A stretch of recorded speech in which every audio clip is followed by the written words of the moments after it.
Oh, hello there. Yes, well, it's still cold. It's still barely through this week, and I'm still barely too busy to make very long videos. Still, never mind, eh? Anyway, yesterday came the intriguing news about Wes Streeting, bless him, good Christian boy that he is, and puberty blockers for under 18s banned after a warning of unacceptable risk to children. Existing emergency measures in the UK outlawing sale and supply to be made indefinite following official advice from medical experts. Hooray! Yes.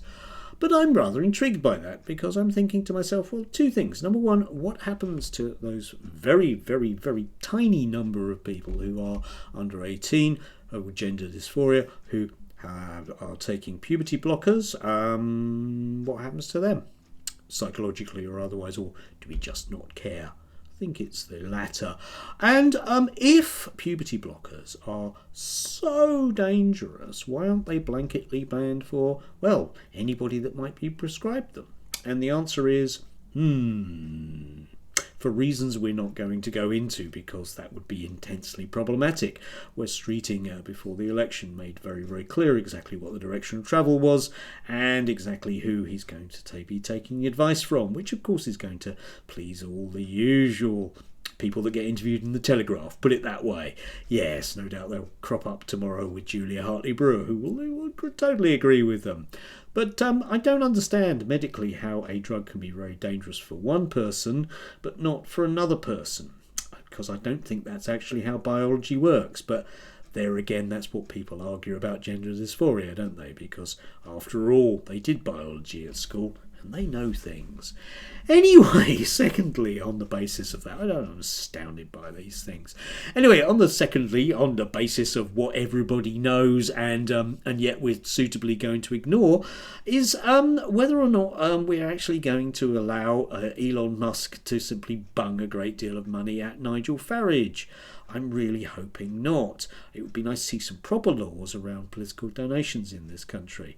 Elon Musk is basically suggesting that he's simply going to oust people in American politics that he doesn't like very much. Now, I don't know about you, but I don't think anyone at Tesla voted for him. I had a lesson yesterday afternoon with one of my lovely students, and I was pointing this out, that we accept the notion of democracy in so many different ways think about all the lovely free market stuff you might have. You go to the shop and you can choose things, or think about you might get to choose who you like on the ballot box, or you might get to choose who's going to win the X Factor, but you can't possibly choose who your boss is, can you?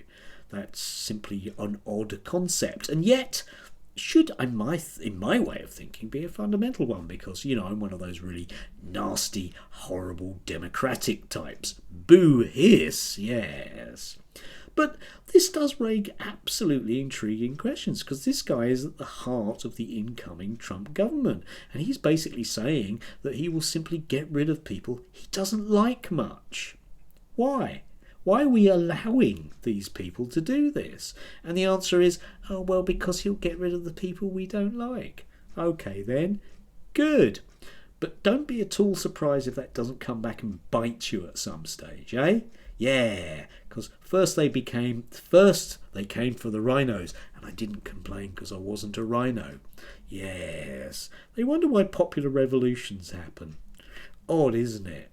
Anyway, do have a gorgeous, gorgeous day, if you can do. Stay warm. It's still a bit, rubbish, isn't it, really? Stay warm if you can, yeah.